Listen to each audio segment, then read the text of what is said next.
Halo semua, apa kabar? Ya, setelah penutupan di akhir pekan kemarin yang bisa beranjak ke level, maksudnya keluar dari sedikit naik dari level support, harapannya kita di minggu depan market bisa membaik, ya. Walaupun ada emiten-emiten yang kita tradingin ya, itu sedikit bergerak dengan kurang enak, tapi harapan saya masih ada potensi untuk rebound dulu.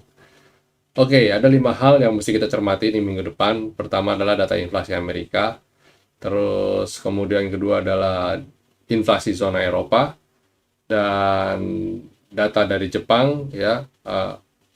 Inflasi Jepang juga akan dirilis, terus kemudian China akan merilis eh, PMI manufacture dan non manufacture.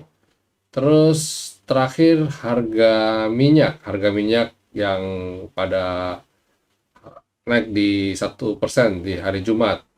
Tapi ini kemungkinan besar sepanjang minggu kemarin itu kan pada dasarnya saya turun, terus kemudian di akhir minggu bisa rebound. Jadi mungkin di minggu depan akan ada sedikit rebound dikit, kemudian dia masih lanjut penurunan. Hati-hati aja.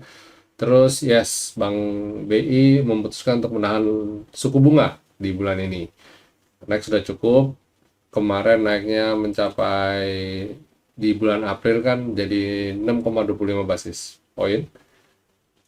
Basis persen, sorry, 6,55 basis persen. Terus kemudian jadi BI memutuskan untuk nggak naik dulu ya.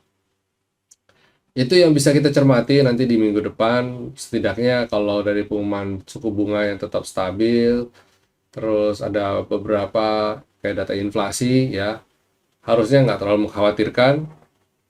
Potensi naik, market masih berpotensi naik, berpotensi menguat.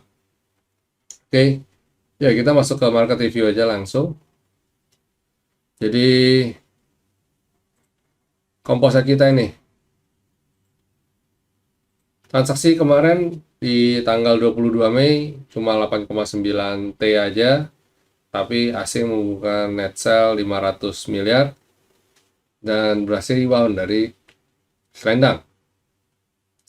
Sekilas dia udah nutup gap ya, dan setelah sempat nguji V-line dia rebound, terus ini pullback. Nah ini di penghujung minggu, penghujung bulan Mei bagaimana nih?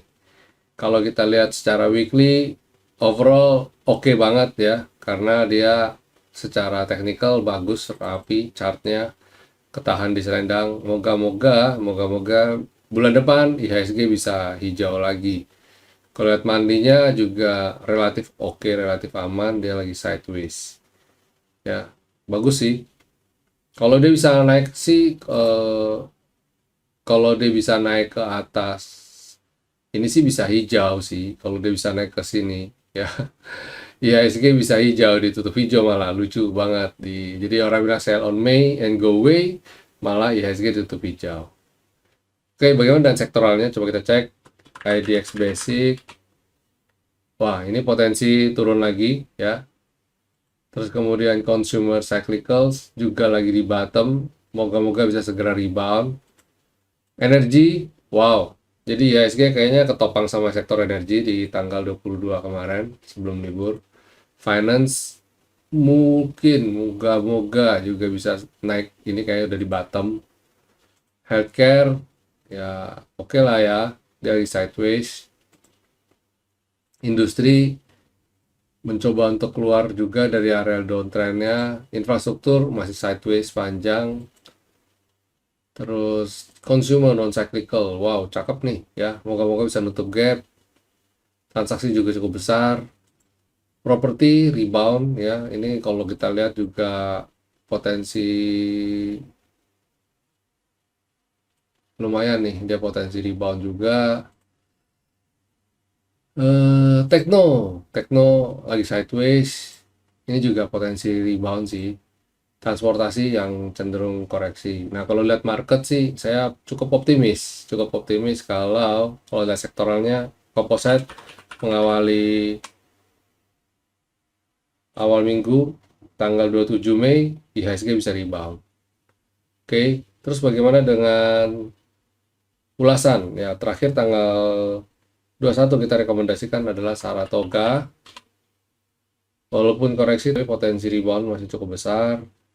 Jadi silakan spekulatif buy. MTech sideways juga, kalau ini bisa keluar dari bayang-bayang ini, bisa breakout, ini cukup menarik nih 458. Terus Antam, wah Antam kita coba jaga di support. Ada dua support, pertama support di sini, terus kedua ada support di sini. Nah, mana yang dia akan nyampe ya. Kalau sampai jebol ini sih potensinya sih cukup besar dia ke bawah lagi. Ya, semoga bisa bertahan. Habis Antam ada Medco. Nah, ini menarik sih sebenarnya sih. Saya mau spekulatif buy di besok untuk lihat, karena penutupan di akhir Jumat kemarin minyaknya cukup lumayan. Terakhir United Tractor. Ini juga bagus, sudah di bottom ya. Harusnya ini juga bisa rebound. Kalau kita sekilas lihat, dia sebenarnya cenderung naik tapi landai ya. Jadi harusnya United Tractor oke sih. Ya, itu ulasan. Terus buat besok rekomendasinya apa? Pertama adalah ya Ultra Jaya. Ultra Jaya ini chartnya bagus, rapi, dalam tren naik. Transaksi juga lumayan ya. Silakan kita atur strategi bersama-sama. Terus CMNT. Nah, CMNT ini juga rapi. Ada dua target, pertama 1120, kedua ada di 1135. Nah, ini dua ini ya. Habis itu ada ADMR. ADMR harus bisa naik ke atas 1380, 1385 baru menarik. Target selanjutnya ya di areal ini deh, 1470 ya. Terus habis itu ada MDKA. MDKA menarik. Kenapa saya bilang menarik? Kalau kita lihat chart weekly-nya, ini membentuk pola double bottom. Nah, biasanya bisa dia pullback. Nah, ini kalau bisa breakout, boom. Target saya ke sini dulu.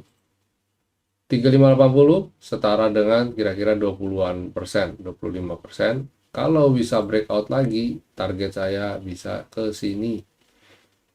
50-an persen. Kalau bisa naik lagi ke sini, 4950. Ini weekly ya. Jadi targetnya nggak usah muluk-muluk, ini dulu aja. Kalau bisa breakout, cakep ya. Habis MDK ada Jasa Marga. Ini udah bottom banget dan potensi. Kalau harapan saya dia bisa segera rebound. Kalau dia bisa rebound, nah ini menarik ya. Moga-moga area ini udah areal bottom dia dan dia bisa segera rebound. Target ke sini dulu.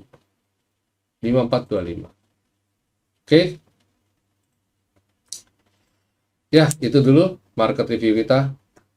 Singkat, padat, dan jelas. Karena harapan saya